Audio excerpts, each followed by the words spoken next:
This is the Amazfit GTS 2, and in this video I'm going to do a full unboxing of this device and talk about my initial impressions of what I think about it in my few days of use. At $179 US, it really is a solid smartwatch without really breaking the bank. Could it be the best budget smartwatch this year? In the box, you get the Amazfit GTS 2 smartwatch itself, the usual user manuals, and the proprietary charging cable, which is also magnetic for a nice ease of use touch. There are 3 colors available for purchase: Obsidian Black, Dolphin Gray, and Flowing Gold. First impressions on this smartwatch is the fact that for the price you get a nice AMOLED screen, which looks great and it is pretty responsive to the touch. Menus are not really complicated, and that's really good since it's not using Android Wear. I wish it had Android Wear, but it's pretty interactive in my use so far. Swipe down for the quick menu and swipe up for any new notifications, and swipe to the sides to view the different widgets/apps. One of the downsides of using a proprietary OS is the lack of third-party apps and the Google Assistant, but the main use I have for it are notifications and overall fitness tracking, and this smartwatch delivers on that. I will be testing the accuracy of the fitness tracking and things of that nature for the full review. For the display, this has a 1.65-inch AMOLED display with a 348 by 442 pixel resolution. While not a high pixel count, the display is pretty small and text while navigating the OS looks sufficiently crisp.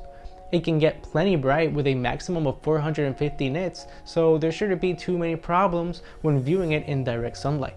It is also a multi-touch display, and overall the animations seem pretty fluid with no noticeable stutters that would be more prominent in smartwatches at a similar price point. The GTS 2 has a rectangular design, but if you want a more traditional design, there's also the GTR 2, which has the same feature set as this but with a traditional circular display. It has a plastic casing, which I wouldn't say feels super premium, but at the same time it is pretty light, weighing at just below 25 grams. It doesn't feel like the most sturdy thing in the world, but at this price point it definitely gets a pass.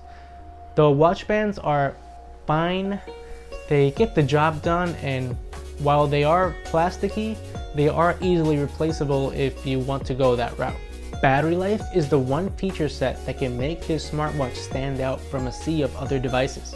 With a 246 mAh battery, it is rated for 7 days of battery life with regular use and 20 days of standby time. If this holds up, this could easily be one of the best long-lasting smartwatches in the market. The Apple Watch, for comparison, lasts at most for 2 days, so you pretty much have to charge it every day. Another nice feature of this watch is that it is waterproof up to 5 meters, giving you the ability not to worry about getting it wet while taking a shower or going in a pool.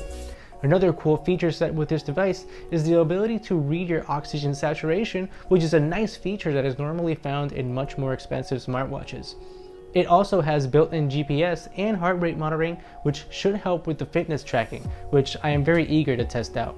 First impressions with the Amazfit GTS 2, it's looking to be an amazing smartwatch for the money.